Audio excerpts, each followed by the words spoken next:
ரொம்ப சூப்பர்பான கேரளா ஸ்டைல் மீன் குழம்பு ரெசிபி, அதுவும் என்னோடய ஸ்டைலில் எப்படி பண்ணலான்னு பார்க்கலாமா? அதுக்கு ஒரு சின்ன கடாயில் கொஞ்சோண்டு எண்ணெய் ஊற்றிட்டு அதில் மிளகு, சீரகம், பூண்டு இது எல்லாமே போட்டுட்டு நல்லா வறுத்துக்கணும். வறுக்கும் போது பார்த்து வறுக்கணும், கரிஞ்சிடக்கூடாது.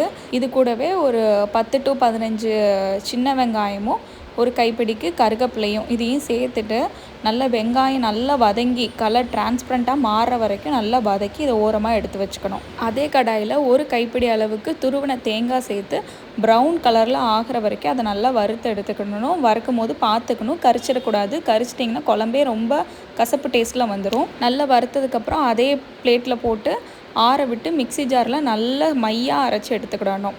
நான் மண் சட்டியில் செய்கிறேன். உங்களுக்கு எந்த பாத்திரம் விருப்பமோ அதில் நீங்கள் செஞ்சுக்கலாம்.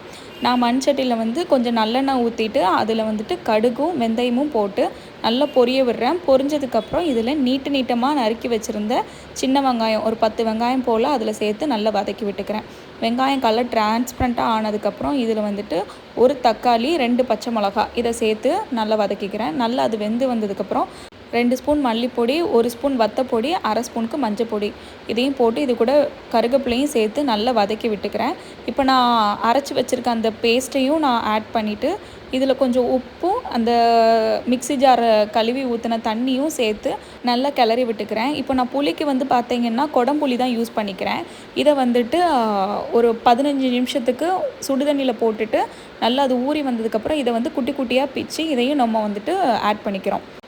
நல்லா கொதிக்க விட்டுக்கிறோம். கொதித்து வரும்போது உங்களுக்கு எந்த மீன் விருப்பமோ அந்த மீனை நல்லா கொதித்து வர குழம்புல நீங்கள் போடலாம். நான் சாலை மீன் தான் யூஸ் பண்ணிக்கிறேன்.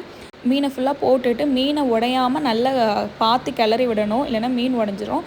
இதை கிளறி விட்டுட்டு அப்படியே நான் மூடி போட்டு ஒரு 10 நிமிஷத்துக்கு நான் வேக விடுறேன். 10 நிமிஷம் கழித்து எடுத்து பார்த்தா மீன் நல்லா அழகாக வெந்திருக்குது. ஸோ நம்மளோட மீன் குழம்பு ரெடி. இது நீங்கள் சுட சுட சாதம் கூடயோ இல்லைன்னா கப்பக்கிழங்கு கூடயோ நீங்கள் வச்சு சாப்பிட்டு பார்த்தீங்கன்னா டேஸ்ட் வேறு லெவலில் இருக்கும். கண்டிப்பாக ட்ரை பண்ணி பாருங்கள்.